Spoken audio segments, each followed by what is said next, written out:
অবশেষে মহা খুশির সংবাদ কিন্তু এসে গিয়েছে।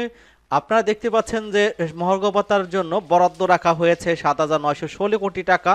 এটা আজকের ভিডিওতে থাকবে, সেই প্রমাণ দিচ্ছে এবং এই প্রজ্ঞাপন কিন্তু জারি হতে যাচ্ছে ৩১ জানুয়ারির মধ্যেই। সেই সংবাদও আজকের ভিডিওতে জানিয়ে দেব। তো পুরো ধারণা পেতে সম্পূর্ণ ভিডিওটা না টেনে দেখুন। চলুন মূল আলোচনায়। আপনারা ইতিমধ্যে কিন্তু দেখতে পাচ্ছেন যে চ্যানেল 24-এ এখানে কিন্তু স্পষ্ট ভাষায় আপনারা দেখতে পাচ্ছেন যে মহার্ঘ ভাতা বাবদ কিন্তু ৭,৯১৬ কোটি টাকা বরাদ্দ করা হয়েছে। এবং মহার্ঘ ভাতার বিষয়ে আমরা বিভিন্ন পত্রপত্রিকার মাধ্যমে জানতে পেরেছিলাম যে মহার্ঘ ভাতা বাতিল করা হয়েছে। এখানে মহার্ঘ ভাতা বাতিল হলে কিন্তু কঠোর কর্মসূচির হুঁশিয়ারি দিয়েছিল সরকারি চাকরিজীবীরা এবং তারা বলেছিল যে মহার্ঘ ভাতা বাতিলের সিদ্ধান্তের প্রতিবাদ জানিয়েছিলেন 11 থেকে 20তম গ্রেডের চাকরিজীবীরা। এ ধরনের কোনো সিদ্ধান্ত সরকার নিয়ে থাকলে কর্মবিরতি সহ কঠোর কর্মসূচির হুঁশিয়ারি দিয়েছিলেন তারা। এবং জাতীয় প্রেস ক্লাবের সামনে সরকারি চাকরিজীবীদের ফোরাম আয়োজিত এক প্রতিবাদী অবস্থান কর্মসূচিতে এই হুঁশিয়ারি দেন তারা।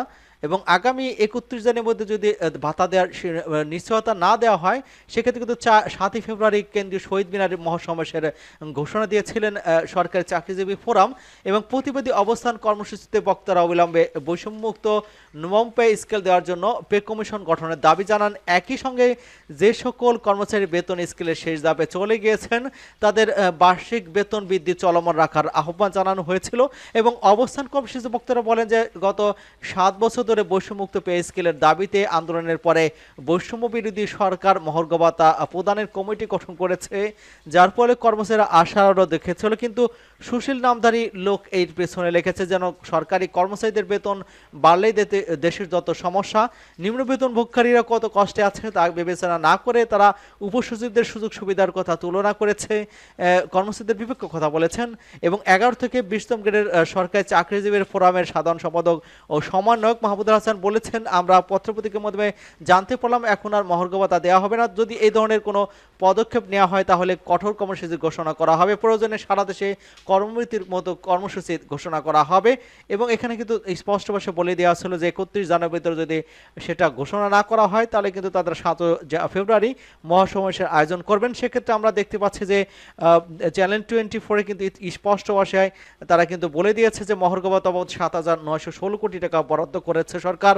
সেক্ষেত্রে কিন্তু দেখা যাচ্ছে যে 31 জানুয়ারির ভিতরেই কিন্তু গেজেট বা প্রজ্ঞাপন জারি হতে পারে, কারণ ইতিমধ্যে কিন্তু আলটিমেটাম দিয়েছে এই চাকরিজীবীরা যদি 31 জানুয়ারির মধ্যে মহার্ঘ ভাতার প্রজ্ঞাপন বা গেজেট প্রকাশ না করা হয় সেক্ষেত্রে কিন্তু 7 ফেব্রুয়ারি তাদের পক্ষ থেকে কঠোর আন্দোলন করা হবে এবং মহাসমাবেশের আয়োজন করা হয়েছে। সেক্ষেত্রে যেহেতু বাজেট দেওয়া হয়েছে তো প্রজ্ঞাপন কিন্তু দ্রুত সময়ে আসছে এমনটা জানানো হয়েছে এবং সর্বোচ্চ কিন্তু 25% মহার্ঘ ভাতার ঘোষণা আসছিল, সেটাই থাকবে কি থাকবে না সেটা কিন্তু এখন দেখার বিষয়। এখানে আগে যেটা ছিল যে প্রথম থেকে তৃতীয় গ্রেডের মূল বেতনের 10% মহার্ঘ ভাতা পাবেন, 4 থেকে 10তম গ্রেডে 20% এবং 11 থেকে 20তম গ্রেডে যারা আছেন তারা 25% হারে কিন্তু মহার্ঘ ভাতা পাবেন, এমনটা কিন্তু চূড়ান্ত করা হয়েছিল।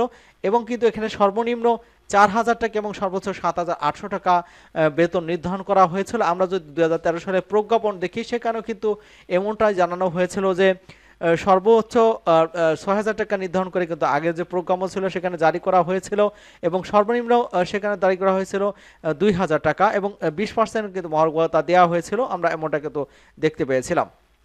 এবং বর্তমান যেহেতু মূলত এই নিত্য প্রয়োজনীয় দাম অনেক বেড়ে যাওয়ার কারণে জীবন যাওয়ার সাথে কুলিয়ে ওঠার সম্ভব হচ্ছে না, বিশেষ ভাতা প্রদান করে সিদ্ধান্ত নিয়েছে মূল বেতনের শতকরা অংশ বেতনের সাথে কিন্তু অতিরিক্ত এই প্রদান করা হয় ভাতা ও প্রতি মাসে কিন্তু দেওয়া হয়ে থাকে। যেমন করে কারো মাসিক বেতন যদি 10,000 টাকা হয় আরও তার মহার্ঘ ভাতা যদি 20% তাহলে তার বেতন দাঁড়াবে 2,000 টাকা। সরকারি বেসরকারি উভয় ধরনের প্রতিষ্ঠানে মহার্ঘ ভাতা দেওয়া হয়ে থাকে।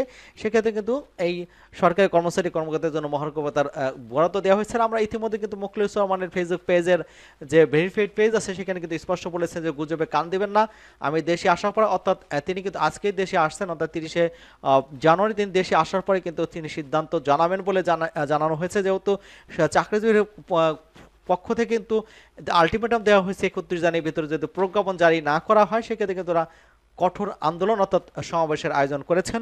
সেক্ষেত্রে যেহেতু বরাদ্দ দেওয়া হয়েছে এখানে স্পষ্ট বোঝা যাচ্ছে যে মহার্ঘ ভাতার প্রজ্ঞাপন অতি দ্রুত হবে, সেটাই দেখার বিষয় যে আজ কিংবা কালকে মহার্ঘ ভাতার প্রজ্ঞাপন হয় কিনা। সকলকে ধন্যবাদ জানাচ্ছি এবং আমাদের চ্যানেলকে যারা এখনো সাবস্ক্রাইব করেনি চ্যানেলটি সাবস্ক্রাইব করে আমাদের সাথেই থাকুন।